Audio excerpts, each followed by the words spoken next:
कहानी की शुरुआत में हम देखते हैं कि घने जंगल के बीच जैरेन अपनी जान बचाने के लिए भाग रहा होता है। उसके पीछे एक विशाल खूंखार अजगर पड़ा होता है जो किसी भी इंसान को पल भर में निगल सकता है। अपनी जान बचाने के लिए जैरेन मजबूरी में अपने मरे हुए दोस्त की लाश को एक जंगली सुअर के शव के साथ बांधकर अजगर के सामने फेंक देता है ताकि वो कुछ देर के लिए उसका ध्यान भटका सके। लेकिन हालत तब और खराब हो जाती है जब भागते वक्त उसकी पीठ पर बंधा सुअर अचानक जिंदा हो जाता है। उसे समझ आ जाता है कि अगर इस जंगल से जिंदा निकलना है तो उस अजगर का अंत करना ही पड़ेगा। इसके कुछ दिन पहले कहानी हमें शहर में ले जाती है जहां डग नाम का एक वेडिंग डायरेक्टर अपने क्लाइंट्स को शादी की वीडियो का प्लान समझा रहा होता है। क्योंकि क्लाइंट्स को हॉरर फिल्में पसंद थीं, इसलिए डग ने उनकी शादी के लिए एक डरावना और थ्रिल से भरा कॉन्सेप्ट तैयार किया था। लेकिन क्लाइंट्स उसका आइडिया तुरंत रिजेक्ट कर देते हैं और कहते हैं कि उन्हें सिंपल और खुशियों से भरी वीडियो चाहिए। दूसरी तरफ ग्रिफ नाम का एक संघर्ष कर रहा एक्टर अपने करियर को बचाने की कोशिश कर रहा होता है। लंबे समय से उसे कोई काम नहीं मिला था, इसलिए वह इस नए रोल को लेकर काफी गंभीर था। लेकिन शूटिंग के दौरान अपनी अजीब एक्टिंग और नकली एक्सेंट की वजह से वह बार बार सीन खराब कर देता है, जिससे परेशान होकर डायरेक्टर उसे सेट से निकाल देता है। स्टूडियो से बाहर निकलते वक्त ग्रिफ की नजर अचानक एक पुरानी मॉन्स्टर फिल्म के पोस्टर पर पड़ती है। तभी उसके दिमाग में एक खतरनाक लेकिन पागलपन भरा आइडिया आता है। उसी दौरान उसे अपने बचपन के दोस्त डग का मैसेज मिलता है जिसमें वो उसे अपनी बर्थडे पार्टी पर बुलाता है। ग्रिफ तुरंत वहाँ पहुँच जाता है। पार्टी में उनके बाकी पुराने दोस्त भी मौजूद होते हैं, केनी और क्लेयर। ये चारों बचपन से ही फिल्मों के दीवाने थे। इसी बीच ग्रिफ अपने नए आइडिया के बारे में दोस्तों को बताता है। वो असली जंगल में जाकर एक रियल मॉन्स्टर फिल्म शूट करना चाहता था ताकि उसकी जिंदगी और करियर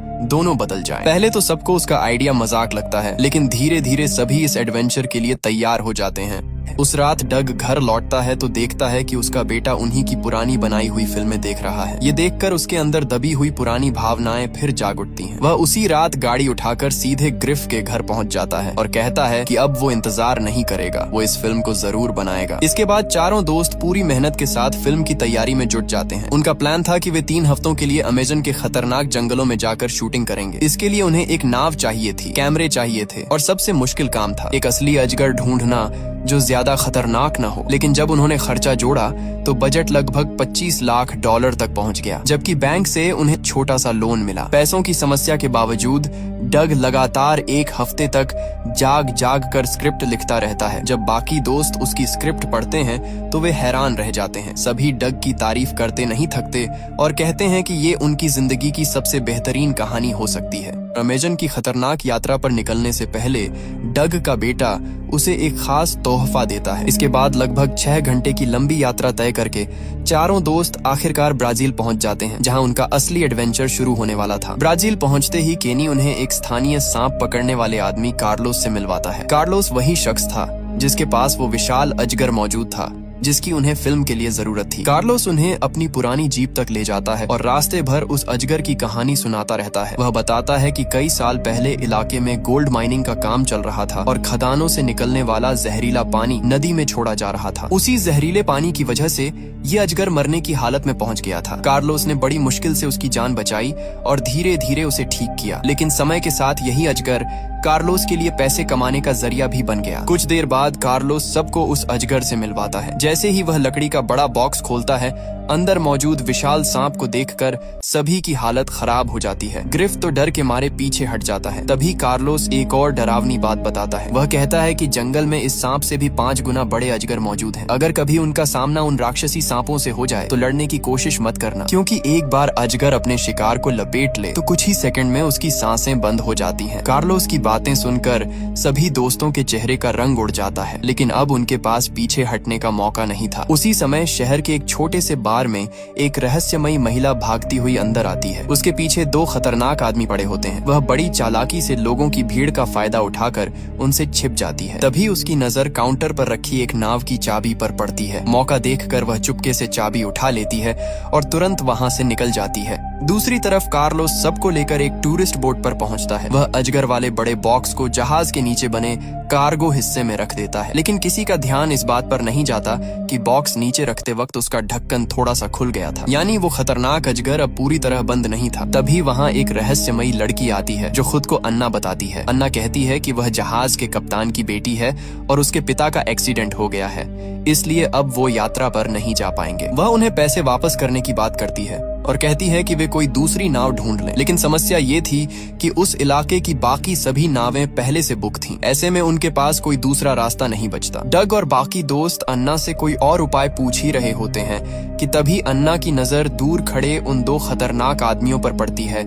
जो लगातार उसे तलाश रहे थे। वह तुरंत समझ जाती है कि अगर ज्यादा देर रुकी तो पकड़ी जाएगी, इसलिए वह बिना समय गंवाए सबको जल्दी से जहाज पर चढ़ने के लिए कहती है। इसके बाद अन्ना खुद जहाज के कंट्रोल रूम में जाती है और बड़ी आसानी से नाव चालू करके बंदरगाह से बाहर निकाल देती है। लेकिन दूसरी तरफ वे दोनों गुंडे हार नहीं मानते। वे पोर्ट ऑफिस पहुंचते हैं और मारपीट करके जहाज की जानकारी हासिल कर लेते हैं। उस रात सभी दोस्त एक साथ बैठकर अपने सपनों की फिल्म के लिए जश्न मनाते हैं। वे मजाक मस्ती करते हुए फिल्म की बाकी शूटिंग और लोकेशंस की प्लानिंग करते हैं। अगले ही दिन सुबह सुबह फिल्म की शूटिंग शुरू हो जाती है। दिन में सभी लोग फिल्म की शूटिंग करते और रात को कार्लोस केनी को सिखाता कि कैमरे में अजगर को और ज्यादा डरावना और असली कैसे दिखाया जाए। धीरे धीरे केनी की फिल्म मेकिंग स्किल्स काफी बेहतर हो जाती हैं और उनकी फिल्म भी उम्मीद से ज्यादा शानदार बनने लगती है। इसी दौरान ग्रिफ और क्लेयर, जो कभी एक दूसरे से प्यार करते थे, फिर से करीब आने लगते हैं। एक रात सभी लोग बैठकर फिल्म के अगले सीन पर चर्चा कर रहे होते हैं। तभी ग्रिफ अचानक कहानी में बदलाव का आइडिया देता है। वह कहता है कि अगर फिल्म में विलेन को साधारण तरीके से मारने की बजाय बायोलॉजिस्ट और स्नेक हंटर मिलकर उसे जोरदार तरीके से खत्म करें तो सीन ज्यादा रोमांचक लगेगा। केनी को यह आइडिया तुरंत पसंद आ जाता है, लेकिन क्लेयर को लगता है कि ऐसा करना बहुत रिस्की होगा। धीरे धीरे उनकी चर्चा मजाक और पुरानी यादों में बदल जाती है। लेकिन उसी समय अन्ना एक कोने में चुप बैठी रहती है। उसे लगातार डर था कि उसका पीछा करने वाले लोग कभी भी यहाँ पहुँच सकते हैं। उधर किसी को पता नहीं चलता कि उसी रात अजगर अपने बॉक्स से बाहर निकल चुका है। वह चुपके से जहाज के अंदर घूमते हुए क्लेयर के कमरे तक पहुंच जाता है। लेकिन अजीब बात ये थी कि वह उस पर हमला नहीं करता और धीरे धीरे ग्रिफ के कमरे की तरफ बढ़ जाता है। जैसे ही ग्रिफ को कुछ हलचल महसूस होती है, वह डर के मारे चीख पड़ता है। हंगामा सुनकर बाकी लोग भी वहां पहुंच जाते हैं। बड़ी मुश्किल से कार्लोस उस अजगर को दोबारा काबू में करके बॉक्स में बंद करता है और सबको भरोसा दिलाता है कि अब ऐसा दोबारा नहीं होगा। हालांकि इस घटना के बाद सभी के मन में डर बैठ चुका था। अगली सुबह शूटिंग फिर से शुरू होती है। आज ग्रिफ को पहली बार असली अजगर के साथ क्लोज सीन शूट करना था, लेकिन जैसे ही सांप उसके करीब आता है, ग्रिफ डर के मारे भागकर सीधे डग के पीछे छिप जाता है। वह बार बार कहता है कि सीन बदल देना चाहिए, लेकिन डग उसे समझाता है कि कार्लोस सब संभाल लेगा और कोई खतरा नहीं है। मजबूरी में ग्रिफ हिम्मत जुटाकर शूटिंग जारी रखता है। लेकिन उसी रात एक और अजीब घटना होती है। कार्लोस अपने पुराने मरे हुए अजगर की याद में एक अजीब सा शोक समारोह करता है, जहां बाकी लोग भी उसका साथ देते हैं। दूसरी तरफ दूर जंगल में छिपा एक गुंडा दूरबीन से इन सब पर नजर रख रहा होता है। लेकिन अचानक अंधेरे से कोई विशाल चीज निकलती है और उसे पानी के अंदर घसीट ले जाती है। कुछ ही सेकंड में पूरा इलाका फिर से शांत हो जाता है। इधर ग्रिफ शराब की 2 बोतलें लेकर कार्लोस के कमरे में पहुंचता है और दोनों धीरे धीरे खुलकर बातें करने लगते हैं। उनकी पुरानी गलतफहमियां खत्म हो जाती हैं और फिर दोनों अचानक रात में जंगल के अंदर असली विशाल अजगर ढूंढने निकल पड़ते हैं। शुरुआत में कार्लोस आगे आगे रास्ता दिखाता है, लेकिन डरपोक ग्रिफ हर छोटी आवाज से घबराने लगता है। तभी एक पल के लिए उसका ध्यान भटकता है और वह कार्लोस से अलग हो जाता है। घबराकर वह तुरंत जहाज पर वापस भाग जाता है ताकि बाकी लोगों को मदद के लिए बुला सके। लेकिन दूसरी तरफ कार्लोस अकेला जंगल के गहरे हिस्से में पहुंच चुका था। वह एक फ्लेयर जलाकर आसपास देखने की कोशिश करता है। तभी अचानक अंधेरे से कोई विशाल परछाई निकलती है और उसे पानी के अंदर खींच ले जाती है। जब काफी देर तक कार्लोस वापस नहीं लौटता तो डग और बाकी लोगों को चिंता होने लगती है। पहले वे तय करते हैं कि अगर 1 घंटे के अंदर कार्लोस नहीं आया तो सभी मिलकर उसे ढूंढने जंगल में जाएंगे। लेकिन धीरे धीरे बेचैनी इतनी बढ़ जाती है कि वे इंतजार ही नहीं कर पाते। सभी लोग जल्दी जल्दी हाथ में जो भी हथियार मिलते हैं, डंडे, चाकू और टॉर्च लेकर घने जंगल के अंदर उतर जाते हैं। ग्रिफ उन्हें उस जगह तक ले जाने की कोशिश करता है जहां वह कार्लोस से बिछड़ा था, लेकिन अंधेरा इतना ज्यादा था कि कुछ ही देर में वे रास्ता भटक जाते हैं। जंगल में भटकते हुए उन्हें अचानक एक पुरानी पीली रंग की मोटर होम दिखाई देती है। क्लेयर धीरे धीरे दरवाजा खोलकर अंदर जाती है, लेकिन वहां कोई नहीं होता। कार्लोस का कोई निशान नहीं मिलता। तभी अचानक बाहर जंगल से कोई डरावनी आवाज सुनाई देती है। आवाज इतनी खौफनाक थी कि ग्रिफ डर के मारे कांप उठता है और तुरंत सबको चुप रहने का इशारा करता है। तभी झाड़ियों के पीछे कुछ विशाल चीज हिलती हिलती हुई दिखाई देती है। सभी लोग समझ जाते हैं कि शायद वही खूंखार अजगर उनके बेहद करीब है। डर के मारे सबकी सांसें अटक जाती हैं। घबराकर ग्रिफ जल्दी से मोटरहोम स्टार्ट करने की कोशिश करता है ताकि वे वहां से निकल सकें, लेकिन जितनी बार वह चाबी घुमाता गाड़ी स्टार्ट ही नहीं होती। तभी केनी समझ जाता है कि शायद गाड़ी का रिले खराब हो गया है। उसे ठीक तो किया जा सकता था, लेकिन समस्या ये थी कि बाहर मौत जैसा खतरनाक अजगर घूम रहा था। ऊपर से केनी शराब के नशे में था और ठीक से देख भी नहीं पा रहा था। डग गुस्से में केनी पर चिल्लाने लगता है कि उसकी शराब पीने की आदत हमेशा मुसीबत खड़ी कर देती है। अब बाकी लोगों में से किसी को गाड़ी ठीक करना नहीं आता था और किसी में बाहर जाने की हिम्मत नहीं थी। आखिरकार डग खुद जान जोखिम में डालकर नीचे उतरता है। डग धीरे धीरे गाड़ी के नीचे पहुंचता है और पूरी कोशिश करता है कि कोई आवाज न हो। बड़ी मुश्किल से वह गाड़ी ठीक कर देता है। जैसे ही इंजन चालू होता है, ग्रिफ तुरंत एक्सीलेटर दबाकर वहां से भाग निकलता है, लेकिन उनकी मुसीबत यहीं खत्म नहीं होती। कुछ ही देर बाद पीछे से 2 मोटरसाइकिलें तेज रफ्तार में उनका पीछा करने लगती हैं। केनी सोचता है कि शायद ये लोग उनकी मदद करने आए हैं और ग्रिफ से गाड़ी रोकने को कहता है, लेकिन अन्ना तुरंत उसे रोक देती है। अन्ना डरते हुए बताती है कि ये लोग साधारण इंसान नहीं बल्कि खतरनाक तस्कर और अवैध शिकारी हैं, जो अपने इलाके में आने वाले किसी भी इंसान को जिंदा नहीं छोड़ते। उसकी बात खत्म होते ही पीछे से मोटरसाइकिल सवार उन पर गोलियां चलाना शुरू कर देते हैं। अन्ना तुरंत गाड़ी में रखी एक राइफल निकाल लेती है और जवाबी फायरिंग शुरू कर देती है। अचानक जंगल के बीच भयंकर गोलीबारी शुरू हो जाती है। इस दौरान केनी डरने की बजाय अपना फोन निकालकर पूरी घटना रिकॉर्ड करने लगता है, क्योंकि उसे लगता है कि ये फुटेज उनकी फिल्म को और भी असली बना सकती है। कुछ ही देर में अन्ना अपनी शानदार निशानेबाजी से सभी हमलावरों को खत्म कर देती है, लेकिन जब सब लोग राहत की सांस लेकर वापस नाव की तरफ बढ़ रहे होते हैं, तभी अन्ना का पीछा कर रहा वो खतरनाक आदमी अचानक सामने आ जाता है। वह बंदूक तानकर पूछता है कि अन्ना कहाँ है, लेकिन इससे पहले कि वह कुछ कर पाता, अन्ना पीछे से हमला करके उसे बेहोश कर देती है। मौका मिलते ही सभी लोग जल्दी से नाव लेकर वहां से निकल जाते हैं। खतरे से बचने के बाद अन्ना डग और उसके दोस्तों से कहती है कि अब सबसे सही यही होगा कि वह उन्हें सीधे एयरपोर्ट पहुंचा दे ताकि वे सुरक्षित घर लौट सकें। डग तुरंत उसकी बात मान जाता है, क्योंकि अब तक हालात पूरी तरह नियंत्रण से बाहर जा चुके थे। लेकिन दूसरी तरफ ग्रिफ के चेहरे पर साफ दिखाई दे रहा था कि वह हार मानने को तैयार नहीं है। उसके लिए ये फिल्म सिर्फ एक प्रोजेक्ट नहीं बल्कि जिंदगी का सपना थी। हालांकि डग अपने दोस्तों की जान खतरे में नहीं डालना चाहता था। जंगल में विशाल अजगर भी था और खतरनाक अवैध खनिक भी। आखिरकार ग्रिफ मजबूरी में चुप हो जाता है, लेकिन अंदर ही अंदर वह टूट चुका था। उस रात जब बाकी लोग सो जाते हैं, डग अकेले बैठकर अपने बेटे द्वारा दिया गया छोटा सा गोल्डन अवार्ड देखता है। उसे एहसास होता है कि अगर वह अभी हार मान गया तो शायद जिंदगी भर खुद को माफ नहीं कर पाएगा। वह पूरी रात जागकर फिल्म की स्क्रिप्ट दोबारा लिखता रहता है। अगली सुबह वह सभी दोस्तों को इकट्ठा करके अपनी नई कहानी सुनाता है। डग की नई कहानी सुनते ही सभी दोस्त उत्साहित हो जाते हैं। उन्हें लगता है कि अब उनकी फिल्म सिर्फ एक मॉन्स्टर मूवी नहीं बल्कि एक बड़ी और दमदार कहानी बन चुकी है। वे फैसला करते हैं कि चाहे जो भी हो जाए, इस बार वे अपने अधूरे सपने को पूरा करके ही रहेंगे। डग अन्ना को भी फिल्म में एक नया रोल ऑफर करता है। हैरानी की बात ये थी कि अन्ना कैमरे के सामने बेहद शानदार एक्टिंग करती है। उसकी हर परफॉर्मेंस इतनी नेचुरल लगती है कि सभी लोग प्रभावित हो जाते हैं। लेकिन तभी कहानी में एक नया मोड़ आता है। शूटिंग के दौरान अचानक 2 बड़ी नावें उनके जहाज के पास से गुजरती हैं। पहली नजर में ऐसा लगता है कि शायद कोई और फिल्म यूनिट भी जंगल में शूटिंग कर रही है, लेकिन क्लेयर और केनी एक दूसरे की तरफ देखकर समझ जाते हैं कि मामला कुछ और है। जब उन बड़ी नावों के लोगों को फिल्म के बारे में बात करते सुना जाता है तो डग और बाकी दोस्तों को शक होने लगता है। तभी डग अचानक ग्रिफ से सीधा सवाल पूछता है, क्या उसने सच में फिल्म के राइट्स खरीदे थे? कुछ पल की खामोशी के बाद सच्चाई सामने आ जाती है। ग्रिफ ने शुरुआत से ही सबसे झूठ बोला था। उसके पास किसी फिल्म का कोई अधिकार नहीं था। वह सिर्फ अपने दोस्तों को इस खतरनाक सफर पर लाने के लिए झूठी कहानी बना रहा था। ये सुनते ही डग का गुस्सा फूट पड़ता है। वह चीखते हुए कहता है कि उसने इस फिल्म के लिए अपनी जान तक दांव पर लगा दी, जबकि ग्रिफ ने उसे शुरू से बेवकूफ बनाया। इतने सालों की दोस्ती और भरोसा एक पल में टूट जाता है। गुस्से में डग उसी वक्त ग्रिफ को फिल्म से निकाल देता है। दूसरी तरफ ग्रिफ भी जिद में आ जाता है। क्लेयर उसे रोकने की बहुत कोशिश करती है, लेकिन वह किसी की नहीं सुनता और छोटी नाव लेकर अकेले वहां से निकल जाता है। अब दोस्ती पूरी तरह बिखर चुकी थी, लेकिन जैसे ही ग्रिफ कुछ दूर पहुंचता है, उसकी नजर उन 2 बड़ी नावों के टूटे हुए मलबे पर पड़ती है जिन्हें उन्होंने पहले देखा था। दोनों जहाज पूरी तरह तबाह हो चुके थे, जैसे किसी विशाल ताकत ने उन्हें चीर कर रख दिया हो। ग्रिफ अभी ये समझने की कोशिश ही कर रहा था कि अचानक किनारे से एक घायल और डरी हुई महिला उसकी तरफ भागती हुई आती है और मदद मांगने लगती है। उसकी हालत देखकर ग्रिफ के होश उड़ जाते हैं। वह तुरंत नाव मोड़ता है और पूरी रफ्तार से वापस लौटने लगता है ताकि डग और बाकी लोगों को आने वाले खतरे के बारे में बता सके।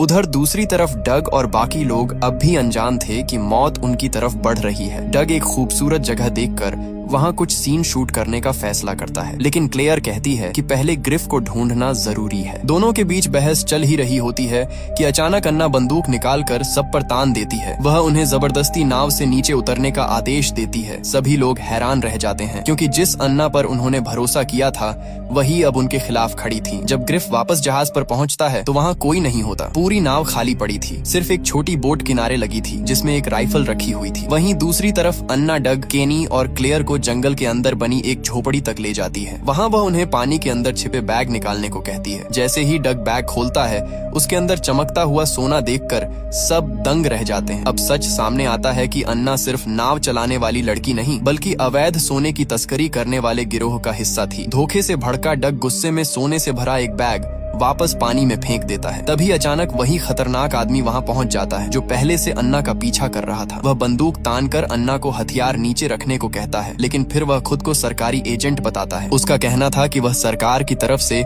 इन अवैध गोल्ड माइनर्स पर नजर रख रहा है और अन्ना ब्राजील के सबसे खतरनाक अपराधी गिरोहों में से एक की सदस्य है। अब डग और उसके दोस्त पूरी तरह उलझ जाते हैं। उन्हें समझ ही नहीं आता कि आखिर सच कौन बोल रहा है। अचानक एक गोली चलती है और उस आदमी के पैर में लगती है जो खुद को सरकारी एजेंट बता रहा था। गोली चलाने वाला कोई और नहीं बल्कि ग्रिफ था जिसने रास्ते में पड़ी राइफल उठा ली थी। ग्रिफ फिल्मी हीरो की तरह एंट्री मारते हुए खुद को सबका रक्षक समझने लगता है और स्टाइल मारकर खड़ा हो जाता है, लेकिन उसका ये हीरो वाला मोमेंट ज्यादा देर नहीं टिकता। अगले ही पल अन्ना फिर से हालात पर काबू पा लेती है और मौका देखकर उस आदमी को गोली मार देती है जो जमीन पर गिरी बंदूक उठाने की कोशिश कर रहा था। अब अन्ना पूरी तरह बेकाबू हो चुकी थी। तभी क्लेयर अचानक आगे बढ़कर जोरदार हेडबट मारती है और अन्ना को गिरा देती है। बस फिर क्या था, चारों दोस्त अपनी जान बचाकर वहां से भाग निकलते हैं। लेकिन जंगल से भागना इतना आसान नहीं था। कुछ दूर जाते ही डग को एक जहरीली मकड़ी काट लेती है। उसका शरीर तेजी से कमजोर होने लगता है। ऐसे में केनी एक अजीब देसी इलाज सुझाता है, घाव पर पेशाब डालकर जहर का असर कम करने का। हालात इतने खराब थे कि किसी के पास दूसरा रास्ता नहीं था। क्लेयर अपने कपड़ों की वजह से मदद नहीं कर सकती थी और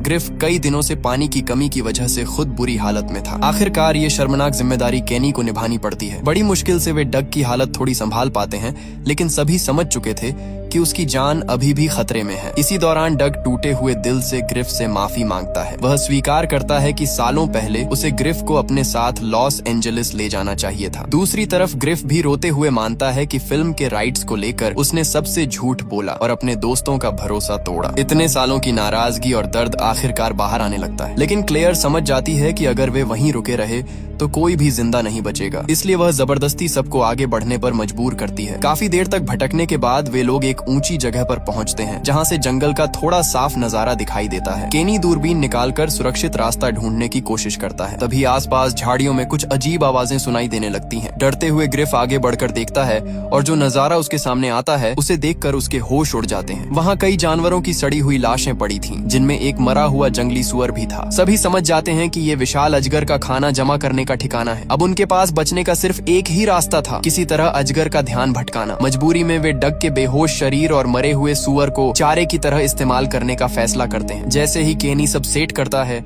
अजगर वहां पहुंच जाता है। अपने दोस्त को इस हालत में देखकर सबकी आंखें भर आती हैं। लेकिन तभी अचानक चमत्कार होता है। डग को होश आ जाता है और वह घबराकर भागने लगता है। इसी अफरा तफरी में उसकी पीठ पर रखा मरा हुआ सुअर भी अचानक जिंदा हो उठता है। अब पूरा सीन इतना पागलपन भरा हो जाता है कि खुद अजगर भी कुछ पल के लिए भ्रमित हो जाता है। आखिरकार वही जंगली सुअर अजगर का शिकार बन जाता है और डग की जान बच जाती है। चारों दोस्त जितनी तेजी से हो सकता था वहां से भागते हैं और काफी दूर जाकर रुकते हैं। मौत को इतने करीब से देखने के बाद अब उनके बीच कोई झूठ, गुस्सा या शिकायत नहीं बचती। सभी एक दूसरे से दिल से माफी मांगते हैं और फिर से एक टीम बन जाते हैं। रात होते होते वे वापस अपनी बड़ी नाव के पास पहुंचते हैं। तभी ग्रिफ की नजर एक वॉकी टॉकी पर पड़ती है। वह तुरंत मदद के लिए कॉल करने की कोशिश करता है, लेकिन जैसे ही वह कुछ बोलता है अचानक विशाल अजगर अंधेरे से हमला कर देता है। तभी आसमान में कई फ्लेयर गन की रोशनी चमकती है और अजगर पीछे हट जाता है। फिर अंधेरे में से एक आदमी धीरे धीरे बाहर आता है। पहले तो सभी डर जाते हैं, लेकिन जब वह रोशनी में आता है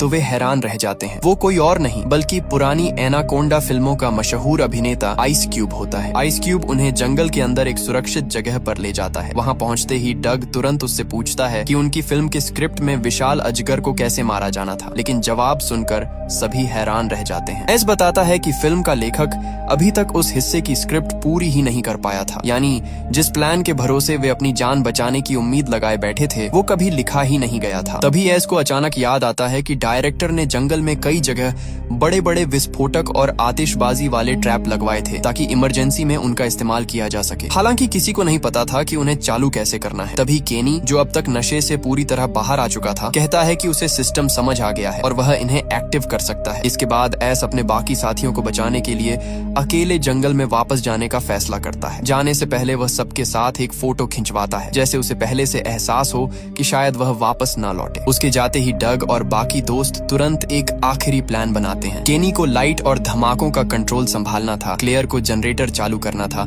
और ग्रिफ को विस्फोट का रिमोट दिया गया। वहीं डग खुद गाड़ी चलाकर उस विशाल अजगर को तय किए गए जाल की तरफ खींचने वाला था। प्लान बेहद खतरनाक था क्योंकि इसमें जरा सी गलती का मतलब सीधी मौत था। सारी तैयारियां पूरी होने के बाद ग्रिफ जंगल की तरफ मुंह करके जोर जोर से चिल्लाने लगता है ताकि अजगर बाहर आ जाए, लेकिन तभी अचानक वो दानव जैसी विशाल सांप साइड से हमला कर देता है। अगर डग एक सेकंड भी देर करता तो वहीं खत्म हो जाता। वह पूरी स्पीड से गाड़ी मोड़ता है और किसी तरह उस हमले से बच निकलता है। दूसरी तरफ क्लेयर और केनी जान जोखिम में डालकर बिजली का सिस्टम ठीक करने में जुटे रहते हैं। आखिरकार जनरेटर चालू हो जाता है और पूरा इलाका रोशनी से जगमगा उठता है। अब विशाल अजगर पूरी तरह गुस्से में डग की गाड़ी का पीछा करने लगता है और धीरे धीरे उसी जगह पहुंच जाता है जहां विस्फोटक लगाए गए थे। जैसे ही अजगर जाल के बीच पहुंचता है, केनी चिल्लाकर ग्रिफ को इशारा देता है। ग्रिफ बिना देर किए बटन दबा देता है। अगले ही पल पूरा जंगल एक जोरदार धमाके से कांप उठता है। आग की लपटें आसमान तक पहुंच जाती हैं और ऐसा लगता है कि उस विस्फोट ने विशाल अजगर को खत्म कर दिया है। चारों दोस्त राहत की सांस लेते हुए वहां से भागने लगते हैं, लेकिन तभी जलती हुई आग के बीच से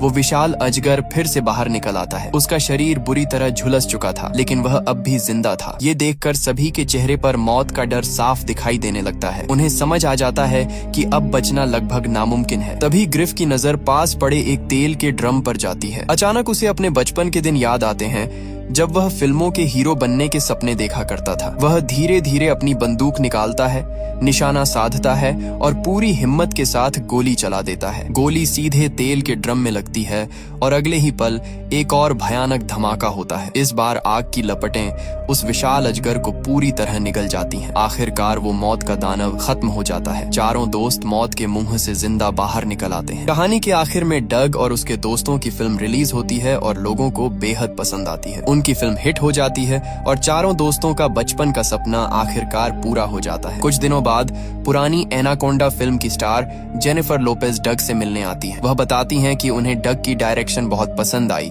और वो चाहती हैं कि डग अगली एनाकोंडा फिल्म डायरेक्ट करे। ये सुनते ही डग खुशी के मारे बेहोश हो जाता है। इसी के साथ कहानी का सुखद अंत हो जाता है। वीडियो पसंद आई हो तो इसे लाइक करें और चैनल को सब्सक्राइब करना बिल्कुल मत भूलिए। हम फिर मिलेंगे एक और नई और दिलचस्प कहानी के साथ। तब तक अपना ख्याल रखिए। बाय।